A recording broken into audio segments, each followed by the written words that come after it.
Wedbush Securities. Matt, it looks like pretty strong numbers on the past quarter and the guidance. The shares originally traded lower. Maybe they've recovered a little bit now. What's your take?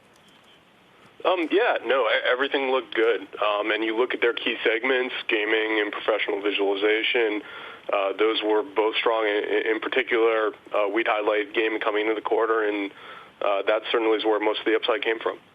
And what are you looking for in terms of what we're going to listen out for on the call and this talk potentially of acquisitions? I'm not sure if they'll address the acquisition of SoftBank. It's certainly something to listen for. I personally think they're going to have a very hard time getting that approved by China's MOFCOM. Other things I'm going to be looking for are just commentary around how much they think the strength in gaming can extend that they're seeing currently, and also on the data center side, if they'll give us any more color around exactly how big the AI opportunity is and how fast it can grow. Why is Nvidia outperforming all of its other semiconductor peers, and does it deserve that place? What's the sweet spot here for them? I think the outperformance it has been related to data center and artificial intelligence. They're the leader in the space. It's a really rapidly growing area, and right now competition is kind of minimal. So they're benefiting from all of that growth. And I think what you're seeing this quarter is gaming, which for a long time was a growth driver for them. It had been a little bit quieter. I think with stay-at-home and a lack of other activities, that people are upgrading their gaming PCs. And I think with Nvidia coming out with a new set of graphics cards for consumers soon, that business should continue to grow.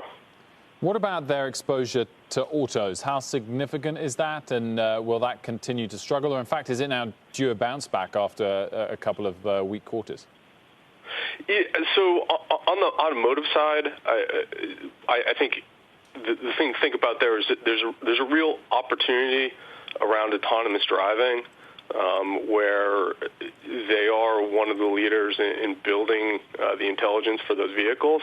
That opportunity really hasn't taken off yet. So their automotive business, as I see it right now, isn't really a key segment. Rather, it's optionality moving forward, where when autonomous driving takes off, if one of their key partners is one of the players in that future, then they're set to benefit.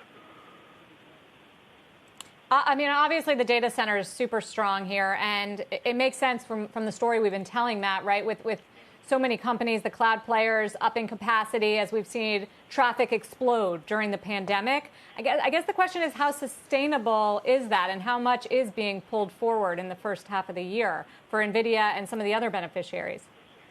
So I certainly think that on the cloud side that there was some spending that got pulled forward into Q1 and Q2. The thing that's kind of unique around Nvidia is how they play in the artificial intelligence side of things. And I think there's risk there, but I think the risk is related to the fact that it's really, really hard to understand exactly how fast that market's growing. And it's really, really hard to understand how big the total market opportunity is there. They tend to size as the entire server market, and it's clearly not that big. But I think it's kind of the risk of the unknown. It's pretty clear in my mind that AI is going to continue to grow, and they're going to continue to benefit. But could there be a blip in a couple quarters? Certainly. But in my mind, until someone shows up who can compete with them, and I don't think that's happened yet, they're going to continue to benefit from growth, and it will be a blip like we saw last year when that market struggled for a couple quarters, and then I think it'll take off again.